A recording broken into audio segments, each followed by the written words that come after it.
So once again, happy Easter. Now that's a short clip from maybe you know the drama. It's what's it called again? I'll remember the name soon. But the mother walked out on her son some time ago because she had challenges when it comes to mental health. We're talking about health this month, and it's I think I saw Dr. Anna checking. Doctor, welcome. Nice to have you on the program. Now let me come up from the screen and then let's get into a bit of conversation. If it's okay with you, it's okay with me. So welcome everyone. So let me start by asking, how was your Easter? Is this Easter celebration or Easter break? What has it been like?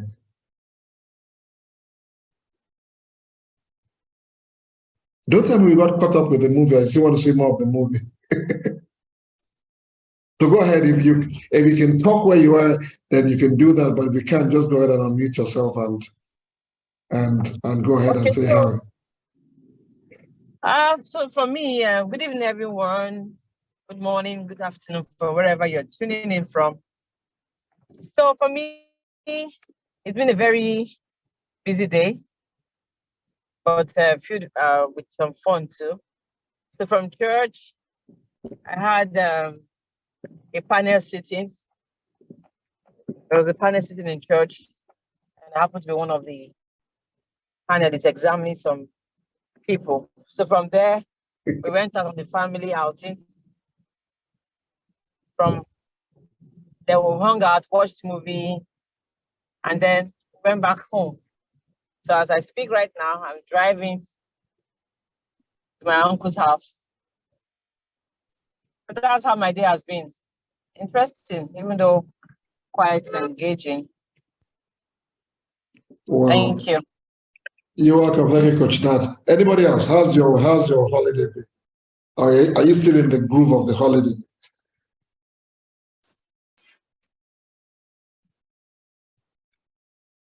Hi, my name is Catherine Audu, and I'm calling from the States. So hey, how are you, Catherine? Fine, thank you, sir. It is still very early here. It's only 1:10 p.m. So my day has started out early. A bit of reflection of the actual purpose of the day. So new hope, new life, new ideas. And it's been very productive. I've had a productive morning. In a few hours, we will have dinner with some family friends at 4 o'clock. So I'm just preparing some Niger jollof rice to take over to my lovely, the elderly couple. They're Caucasians and they love Nigerian rice. So I'm going to share that with them. Wow. Thank you very much. So that's how my day's been. Thank you. You're welcome. You're welcome. So go ahead. Let's hear how your day has been. Now remember you're muted if you want to say anything, so you have to unmute yourself first. Giselle, how's your day been? I heard you've been in the kitchen all day. I am cutting the goat. I'm cutting the goat now. My day has been really, to be honest, exhausted because I am awake since 5 a.m. because I have to send messages back home since it was already morning for them before I get myself caught up. So I was not able to go back to sleep and I have to get ready. And I went to church, which we had the 6th baptism today. It was a very, very good time that we had in the presence of God, the worship and the testimony of the people who were baptized today. Then I came home, and today was my first time to try sushi. So I had sushi, veggies sushi, which I found has been very sweet. I could not even eat 3 of the sushi. And now I am doing my cooking. Yeah, my daughter was with me. She cleaned the house, and my youngest son just came in. The grandkids, as you know, they are just downstairs playing. So for now, I'm by myself in the kitchen. I have so many recipes that I have to do. I'm doing the turkey in the oven, and I have shepherd pie that I'm making for the grandkids. And I have one Lebanese rice that I'm making. So that rice is made of goat meat, a lot of goat meat, and nuts, all the nuts like Brazilian nut, almond nut, and all the nuts that we can call. They will be in that rice.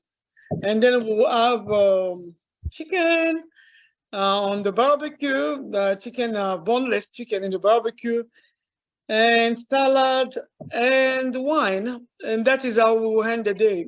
But unfortunately, tomorrow I'm going back to work. I'm tired. But Judea, you said that you think I'm enjoying in Nigeria, but obviously there's a lot happening there. You sure not want to enjoy it back in Canada than I am. Anyway, we'll get to that. Dr. Nico, how are you?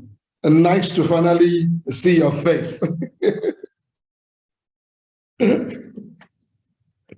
Thank you very much. Now, I wanted us to look a bit about our health. I know it is something that we take for granted very often. We leave it. We're not concerned about it until it becomes a headache or it becomes a burden for us. Excuse me. Excuse me. Go Excuse ahead. me. No, I didn't realize I was not unmuted. All these computer things. These computer things are so wonderful. Yeah, even I do a series. I do a series for the First Lady. Yes, I'm doing a series here in America. I'm in charge of the diaspora psychology program. So her program is going through me.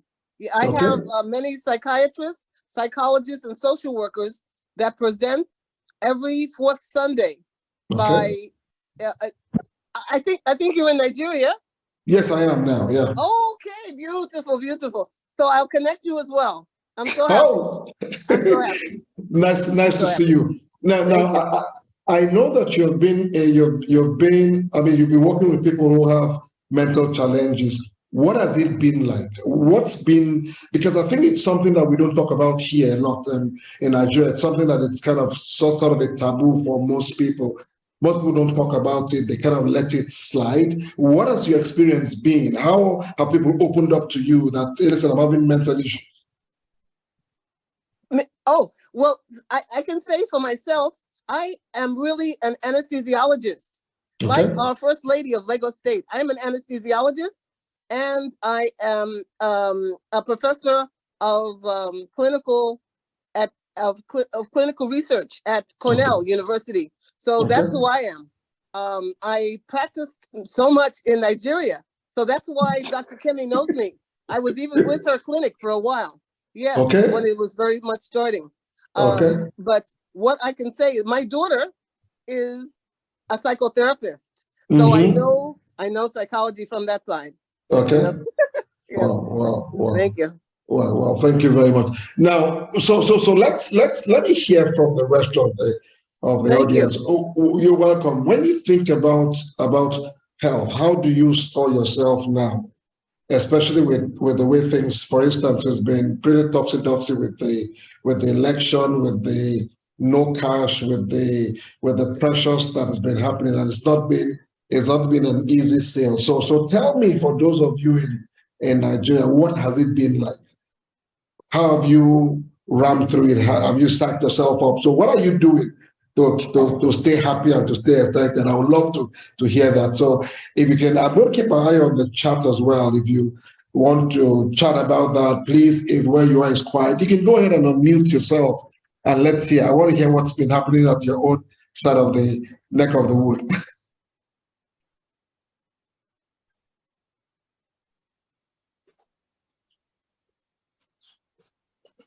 Go ahead.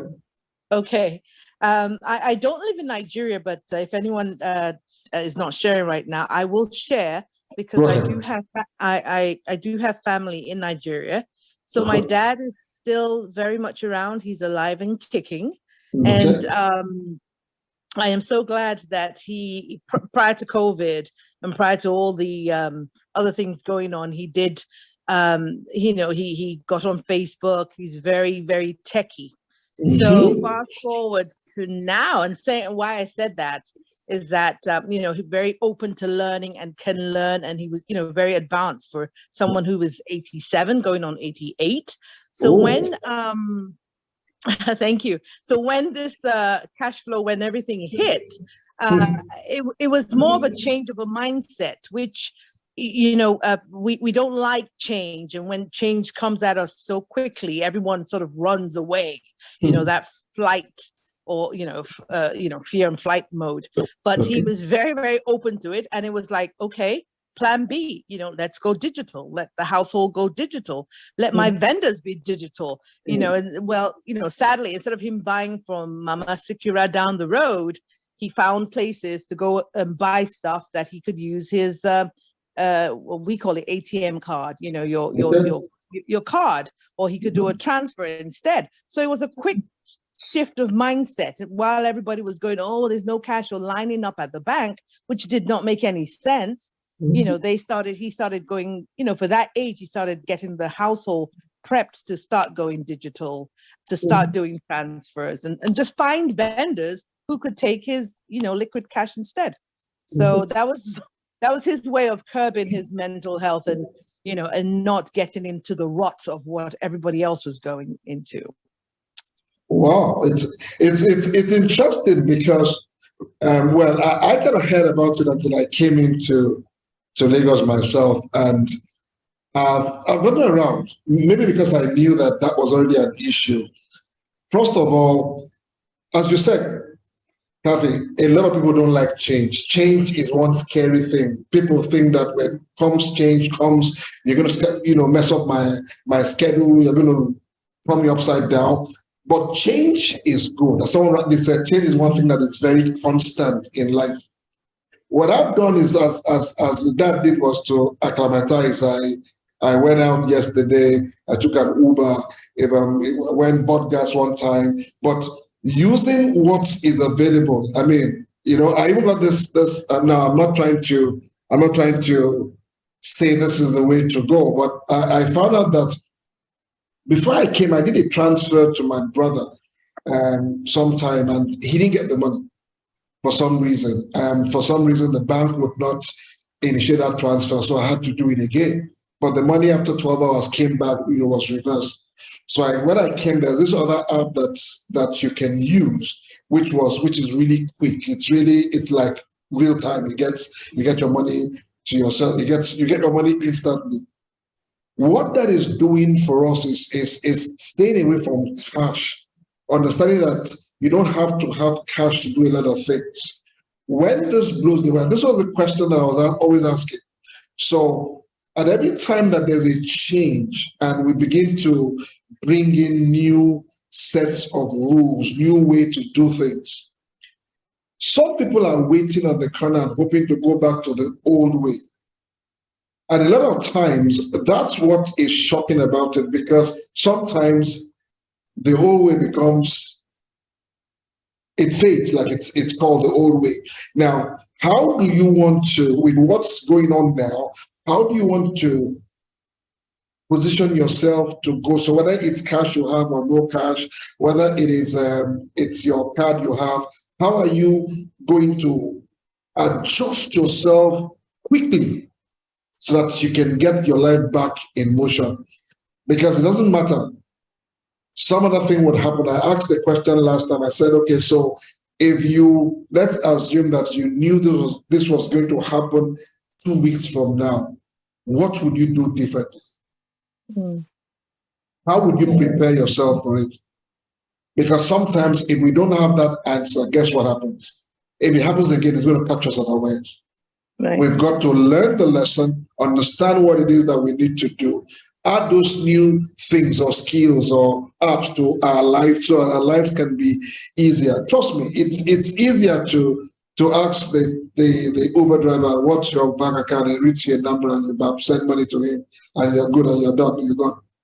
It's a lot easier. It's a lot easier. Some people still queue at ATM, but also I learned that a lot of people made money during that period as well. So Miss, can I speak? Yeah, go ahead. Go ahead. Okay. Happy Easter, everyone. How are you? Happy Easter. I'm fine. I happen to be a banker, and Okay. this season has been very, very. It's not been easy with everyone in Nigeria, and unfortunately for me, I lost my dad at that point. I had to buy cash. It wasn't easy at all. Even being a banker, I couldn't get as much cash. The villagers don't know how to use this the e-banking, so it's not easy, and some people are not just open to change. Even as you speak, they come into the banking hall, you are telling them to go they are saying no, my money is not safe. And there is a lot of issue too that's associated with our online banking in Nigeria. You do a transfer, it goes halfway, your account is debited, the recipient is not getting value. So there is a whole lot of stress there. We're stressing for the election, we are queuing for new Naira notes, there is no cash anywhere. It's not really been easy in Nigeria, but for the Christian, we just believe that it can only get better. But sincerely speaking, it's been tough, but we are getting over it. We are getting over it. Thank you. Well, thank you very much, and my condolence for the passing of your dad. Thank you, sir. You're welcome. There's no, you can't say anything else. I mean, it's with what was going on, it would have been double for you. So, you sound like you're getting over it. You're getting your life back as it is. So tell me from the perspective as a bank. I know you have a bit of hope that things are going to get better. As you mentioned that some of us don't want to go because we don't want a case. We think our money is not safe. What would you say? What would you, as a banker, how would you advise us to adjust into what's happening now? Yeah, we keep encouraging our customers to go because that's the new Nigeria. That's the way, so that we don't get caught up in this whole issue again. They are saying by December 31st they are going to go back to the limits again. So I don't really blame them, because some they use their ATMs. They have what we call dispense error, and it takes forever. Some of them sometimes they just let go. But I think in developed country, when you have dispense error, they refund your money and then do investigation.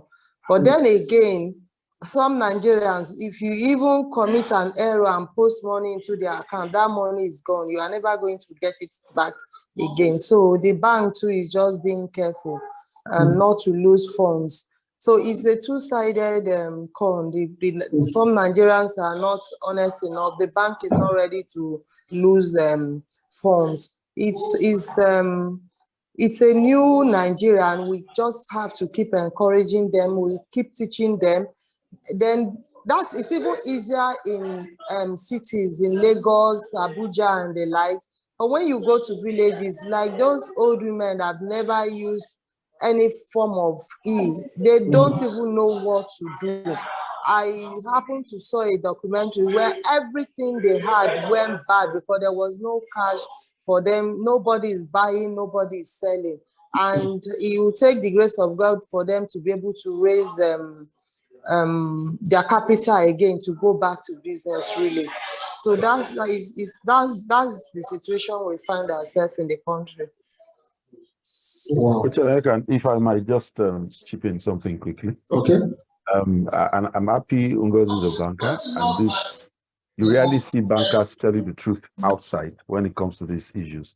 She has been able to own up to. This is a Christian platform now. so it's lovely to hear from the banker side. I'm always protecting the bankers because they wouldn't also share with you that during this time, they have been feeling let me say equally, alongside the customers, the trauma of being a banker. And what I mean by that is this. People that haven't called you for like a year or two, who are family members or extended family members, will be calling you. And when you don't pick the call, because of course your phone is ringing off the hook, most of them have now gone to airplane mode or silent mode on their phones. When finally pick, the person is angry already. that you didn't pick my call because you know I want to ask about money, or they jokingly ask you, can I get 20,000? You say no, 10,000, they say 5,000. I say, what can you now do for me? And it's traumatic. By the time you get back home and you find out that elderly people came to the bank, they're almost kneeling down because they want to buy drugs for their treatment, and there's no money available in your branch. You know, you've had people who have waited in that line since 6 a.m. and another woman comes in at 3:30. In fact, let me tell you the gist. Banks are now closing by 3 p.m. Because I know some of us don't know what's happening. That's why we're always thinking government is making a change. Government did not make a change. The change has happened by itself. Government didn't plan for this change. That's where the stress is there. The banks are closing early because they're not making as much profit. They've already spoken to CBN and gotten approval for some branches to not open until 9. Some will close by 2 or 3. There is more problems than it's a cause or it's appearing to the citizenry. But the reaction that we would have is what will ease the pain for us. As far as I'm concerned, government doesn't seem to know what eases the pain. But the people's reaction, how we governize ourselves, and how we solve that problem with our mindset is what's going to ease the pain. So everybody that can go eat, like Ngozi said, should just go eat. All right? Because I've told people, immediately they started bringing out some cash. If everybody panics and goes to the bank to mop up the cash again, we go back to the same problem. So I didn't rush to the bank when they started bringing out cash. I didn't rush to the bank. I think all I've taken from the bank since they brought out this line of cash is about 20,000 naira. And that 20,000 naira, I think I have about 11,000 of it unspent because I would deliberately not give you cash unless I have to. I will transfer to you since I know your POS charges have gone down a bit more compared to how it was when you were paying like 25% of your earning to just get your POS. So the banks have the issue of the tech. The banks had tech, but the tech was not enough to take the volume of transactions that you would have per day now. All right. And most of the back-end engineers, IT guys that make the tech to work, get the problem solved, that work with the NIBSS, what do you call it, that works with your the interbank system of being able to clear backlogs, they are not in the country anymore. A lot of them are out of the country. They're in Canada, the UK, and the US. They are not in Nigeria anymore. So that's already a challenge. All right. And Ngozi is saying that the banks also don't want to pay people money and then go back to investigate. Look, I know the banks have a permit from the CBN where if you owe any bank money or you took some money that's not yours, you're not returning it, the banks have a go to go at any of your accounts in any bank because of the BVN. Because of the BVN, they can get to any of your accounts and retrieve their money. In fact, some people have done that and CBN had to sanction the banks again for doing it illegally or not going through through procedures. So the bank is not doing anything. Let's not deceive ourselves. The banks are insured. One, they also have all the willpower, all the wherewithal to get their money back from the customer.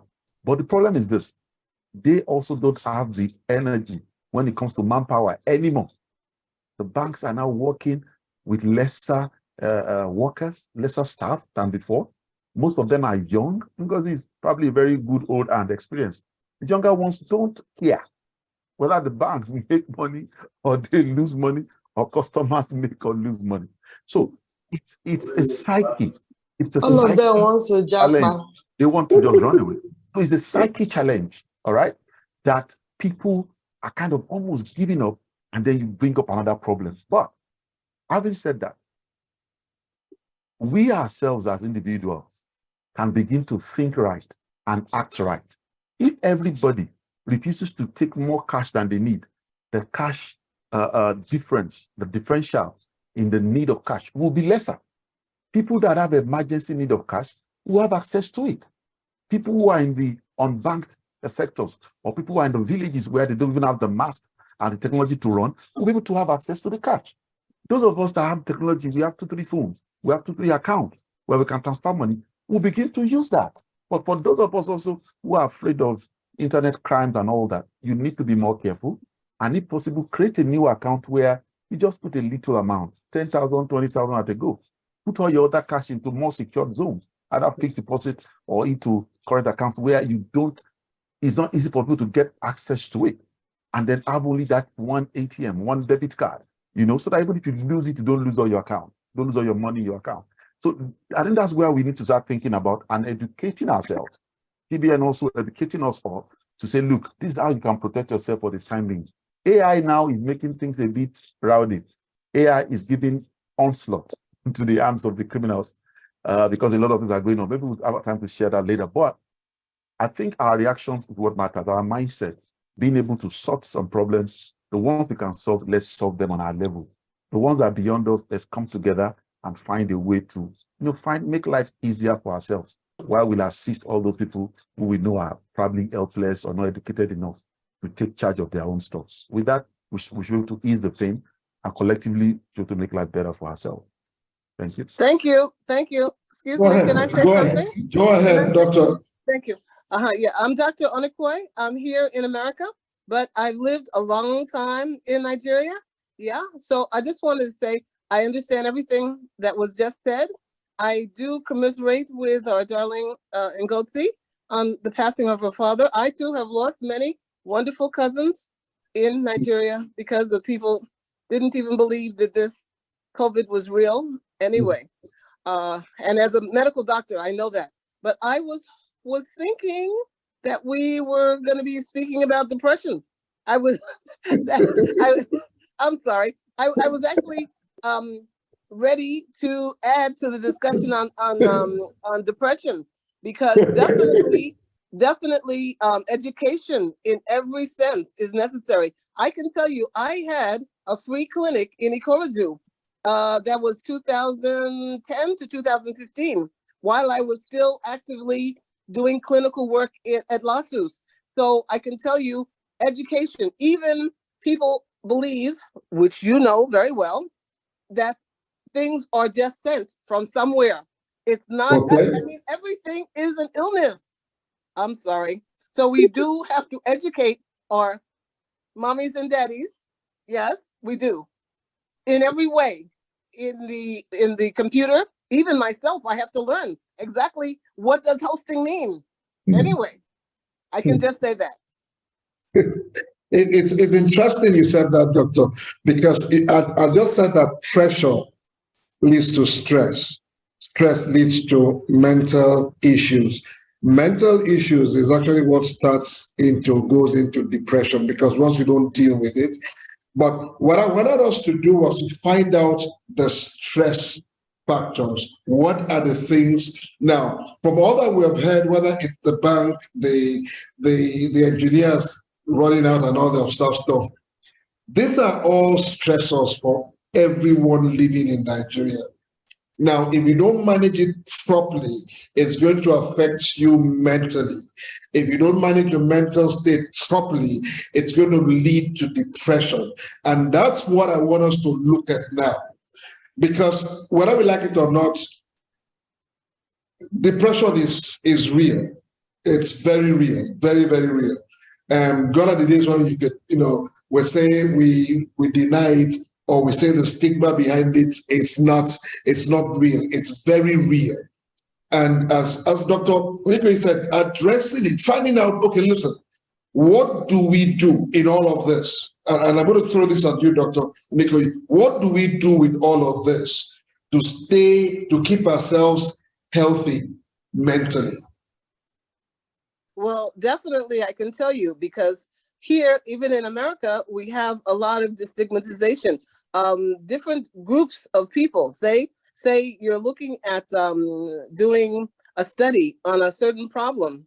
Just say depression, for example. We need to study different groups differently. Say the Caucasian white male is different, treated differently at the doctor's office than the Caucasian female, who's treated differently than the how would I say? Because we have so many other classifications. So here in America, everything, you're either black or white or Hispanic black, Hispanic white. Okay, but in Nigeria, there is still so much superstition. That is what we need. We need to try to really have, how would I say, more of a a global change of mentality. We're actually on the way to doing it. We're having jingles and social messages. It's just starting little by little in Lagos State, that we're trying to let people understand that mental health is part of physical health. Because I know we actually did a community survey of 1,200 people in Alimosho general area. And it was incredible that like 98% of the people didn't even understand what we meant by mental health. Because not my family, it's not my portion. I reject it. I reject it. You know, I'm Iyawo, so I know very much. Oh well. Anyway, shall say no more. No, go ahead, go ahead.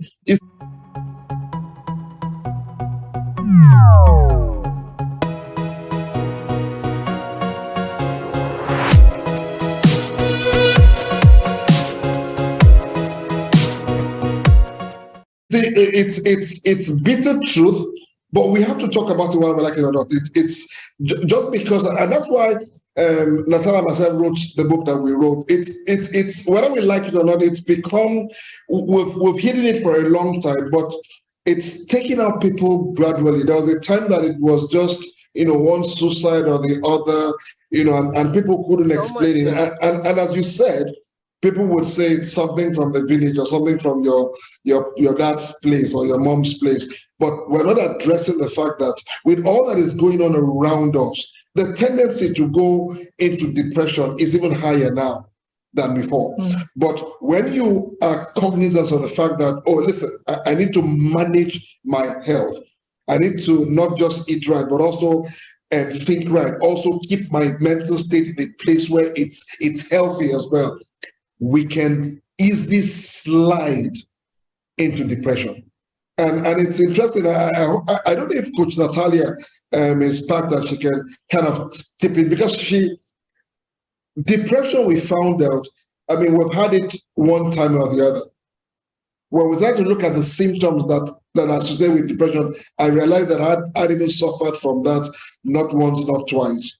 But the ability to recognize that that's what it is, so that you can deal with it as what it is, and not some mysterious thing, and say, you know what I'm doing, if I keep on in this line of thought, it's going to lead me to a place where I can't come back anymore. And then I kind of catch myself, and the activities get on, sometimes talk to other people. That's what we want people to start doing now. And that's going to be the essence of the book. So the book is not in itself, it's not a cure, but it's to throw light on this issue of depression, that, hey, listen, it's real, but there are also help around us. Go ahead, Fola. You want to say something?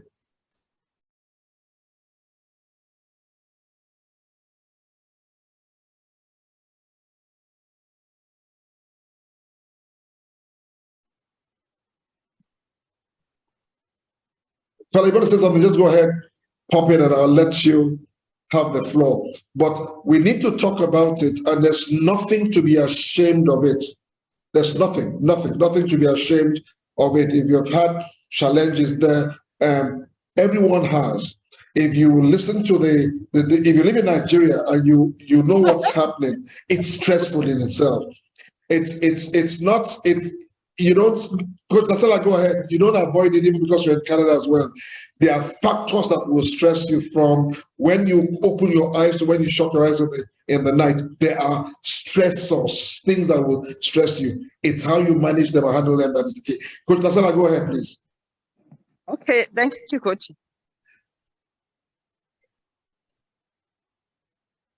Please unmute. Okay. You can't be ashamed. Okay. You can't be ashamed. You can't be ashamed, because if you're ashamed, really, then you can't get the help you need. And if you can't get the help, then you move to that state where it becomes very terrible, and in extreme cases, people become suicidal and take their lives. So you need to seek help, and one of the ways of seeking help is reaching out to someone. seeking help, professional help. And you could also talk to a loved one, someone you feel comfortable sharing your story with. Like we always say, you don't have to share everything, but you need to get those load off you. It was something I didn't do because I felt I could do life alone. And it became such a burden. It was when I cried out that I got the help I needed. If I didn't cry out, I wouldn't have got the help. So, what would people say? Oh, they're going to laugh at me. They're going to let them laugh at you. Life alone is stress itself. The moment you enter this world, it's stress. Even before.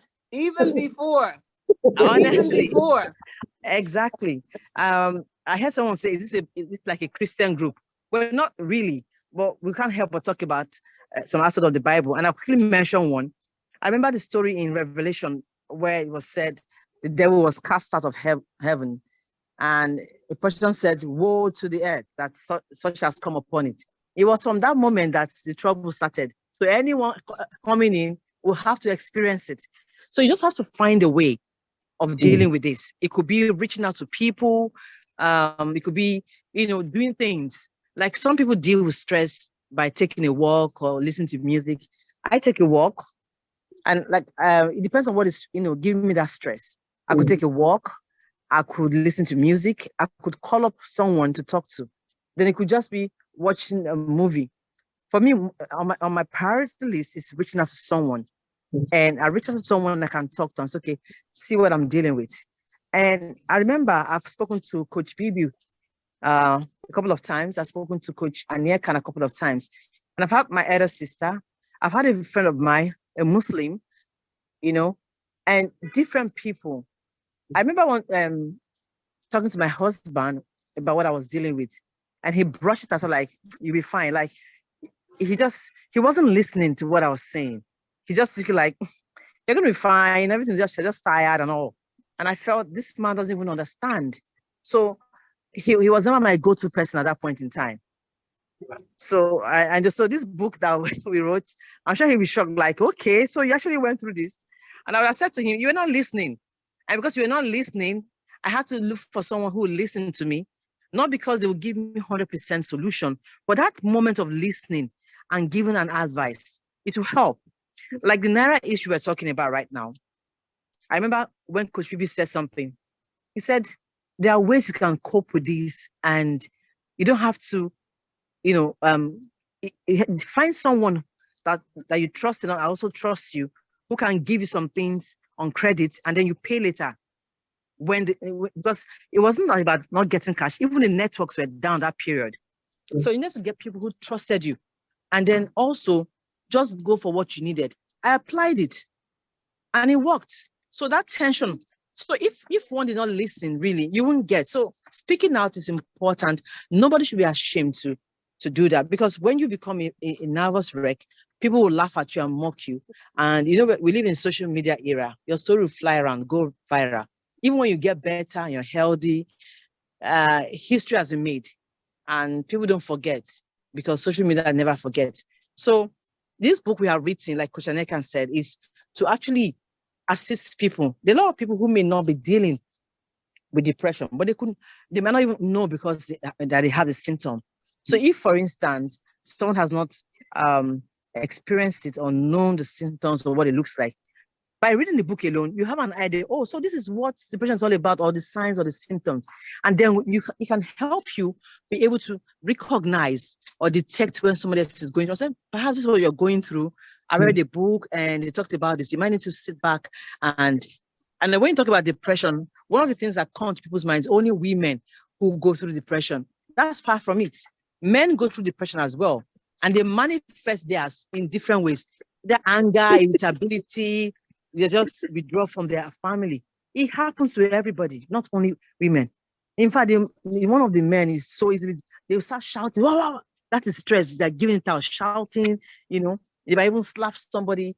They can't attack their wives. Their children will go for it, or anyone around them, and they will hit, so but that of the women is more pronounced because the burden is so much, we carry the whole world on our head.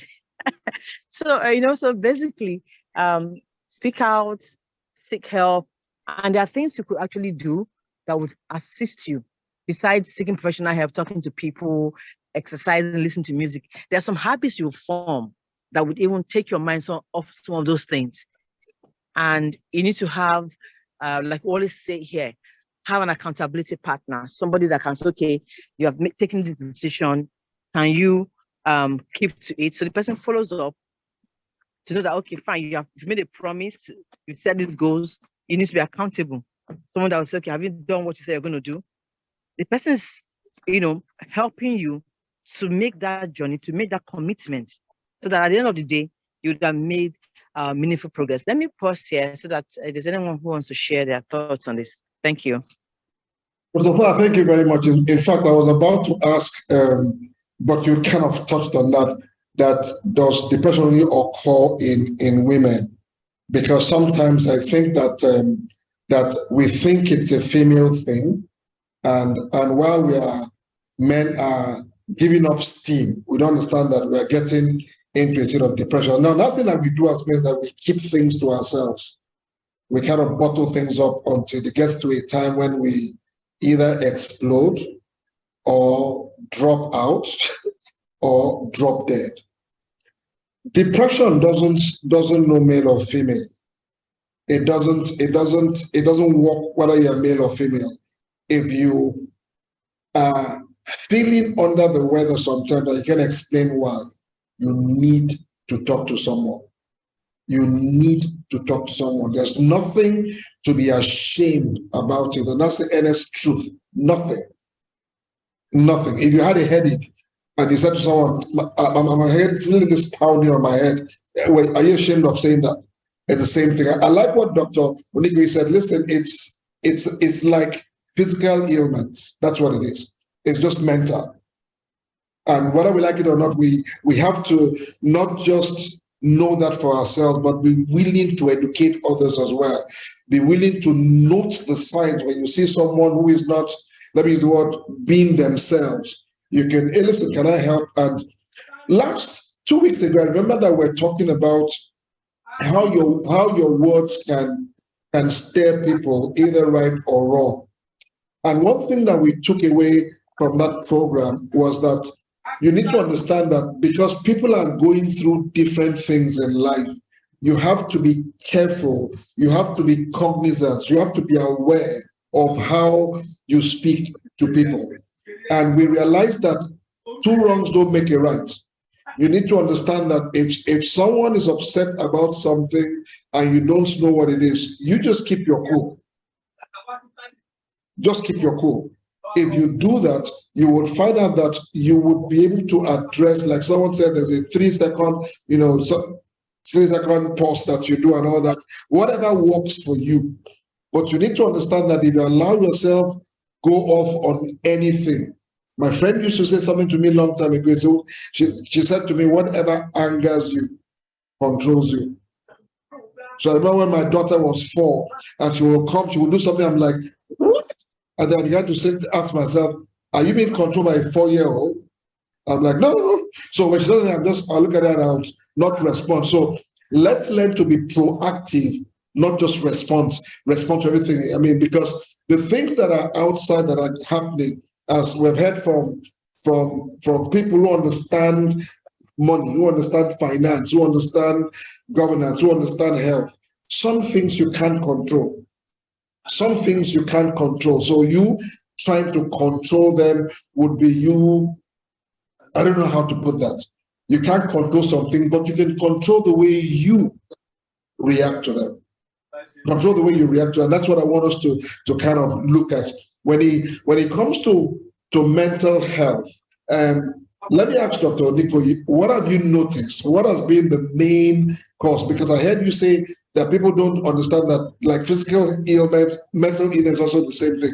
But what's been the main cause with all that's happening in terms of that people are actually falling off in mental health? Thank you so much for that question, actually. What I can say, and especially because I have a whole network of psychiatrists and psychologists who are actually teaching medical doctors here in Lagos. That's what I'm doing. So I actually have a webinar every fourth Sunday at 7 o'clock, actually, Nigerian time, or 2 o'clock American time. And we have talked about trauma, exactly what it is, how the doctor can help to control, because maybe people always think that medical doctors have a handle on everything, but actually we have not been trained in psychological issues. I can say I have a little tiny drop of knowledge, because my first degree at New York University was a major in psychology. So besides pre-medical studies, I also had, I double majored with psychology. So I now am a very different medical doctor, I know, than I would have been if I only was in regular science things. But for your question, what I can say is that we need to take things definitely in a lot calmer. The attitude we need to take is a lot calmer, because anxiety, as they say, really can lead to depression. But there are many coping mechanisms that there are in existence.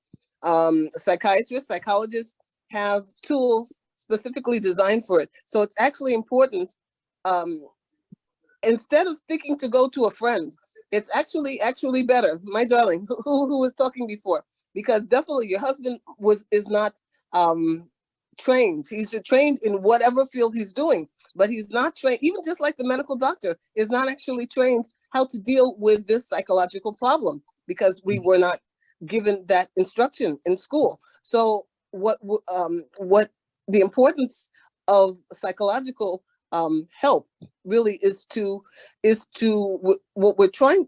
I'm sorry, because it's like such, it's exactly what I'm passionate about right now, is developing sort of like an institute for mental health in Lagos State. And that is what is actually trying to happen. Uh-oh, how did you know? Anyway.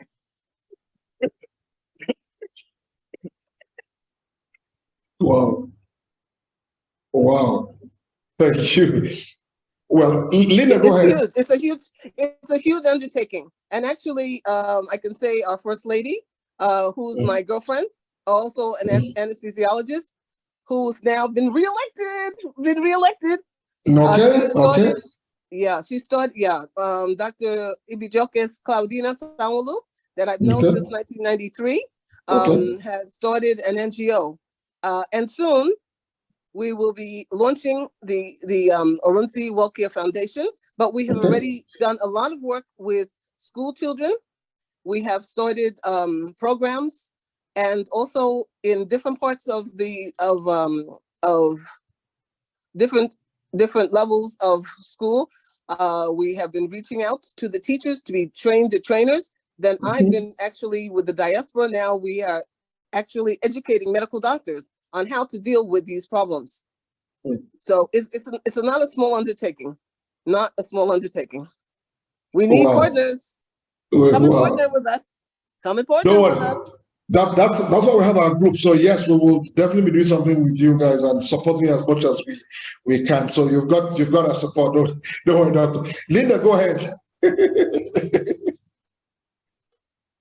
Okay. Good evening, everyone. Evening, how are you? My question is I'm just going to ask the doctor the question. Based on what she said, for Coach Nad, that went to her husband and it was not the right person because he was not trained. Coming is in the Western world, it's very okay for the people to go to the hospital. Maybe they had the support of the government to enable them to go straight to the hospital and tell the doctor how they feel. But the question here now, in the place like Nigeria, that people don't have that money to go to the hospital to go and find out what's actually happened to them. So what advice would you give to people like that? Who do they go to? So doctor, go ahead and answer the question, please. Well, that's what we're trying to. That's what we're actually attempting to do. We're training the doctors so that they would be more prepared to apply. Maybe you can call it a first aid, there are levels of taking care of someone, even with their most a difficult problem. So you'd have something that the nurse would be able to do, and then then the doctor would check that the nurse did it well, and then he would go on. Say somebody had a headache, okay, you might be thinking of this problem or that, but it could be a tumor, a brain tumor. So you have to rule out so many things. And similarly, on the side of mental health. So if the medical doctor, who is not even a psychologist, if he has an understanding of what to do, that person in the general hospital will be the first point of call. And that is what Dr. Sanwo-Olu, through me, is trying to do. And we're actually doing quite a bit of work. It's big work. Thank you. We have to reach even first Lagos City and then the surroundings. So it's a bit of work. It's a very bit of work. Thank you so much.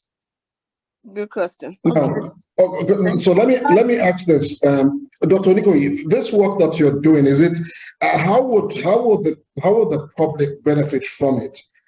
Is it something that they would have access to? I mean, so I'm looking at this in its ideal state. Is this something that they're going to have access to, that they'll be able to? Would it be open to the public, or it's going to be something that it's only meant for the rich and famous?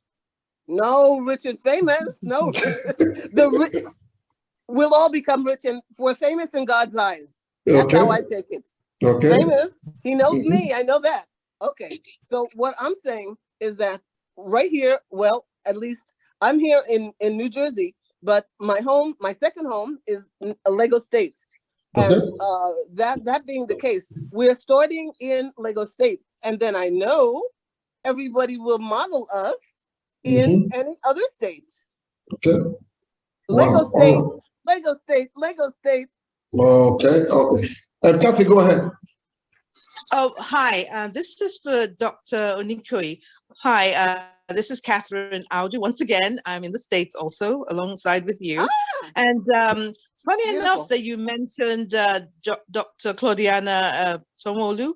She happens to be a classmate of mine, and I have another classmate on this call right now. So very interesting that you've thrown the NGO you both are setting up, or she's setting up through you. Set up. That has been set up. Oh, wow. It is set up. It is set up. So I would be very happy to reach out to you, and you can tell us more about it. We have actually a group of about 85 of her classmates. We all finished the same time, and we're very, very capable, active. We have a very active group. And I just bring this up because you said the word train the trainer, and it's always been an idea of ours that we get the young ones being trained, and we call it in America here. I've attended and I have my certification in mental health first aid. That's it. Okay, so if you had that idea to bring the mental health first aid to the youngins of Lagos State, to be your foot soldiers, to take out the words to the village and the mom and pop, you would have some very strong ladies behind you. So just to put that out there. Okay. Beautiful. I'll get your phone number. Okay. Wonderful. Thank you. Thanks. So it is obvious that Lagos State is the kickstart, is the first child when it comes to this, and it couldn't have come at a better time than now, because it seems to be coming together all in one stride, and trust me. So you now have 85 foot soldiers, women who are ready to march with this. So I don't see this getting any less than this. Thank you very much, Kathy. It's such a pleasure to actually be a part of. This is history. This is history, and it's such an honor to be a part of it. Now, Linda, I don't know if your question was answered. It's something that is already started, and the idea is to get everyone here involved, and then yes, and I see that being modeled in other states as well. So that's what we're looking to do now. I know we're like 2 minutes above our time. I'm just going to get a few more minutes and let me hear your thoughts. Let me hear your comments. If you want to share anything, you want to ask any question, maybe you want to be a part of the foot soldiers as well. Getting your mental health first aid will be a good place to start. So let me hear your comments. If you can't talk, you can always type. I see my sister-in-law. I see my brother-in-law in the house as well. Ricardo, did you welcome? And Rachel Carter, did you welcome? So please, you got to mute yourself. Let's hear if you have any comment or question. And if you don't, it's all good as well.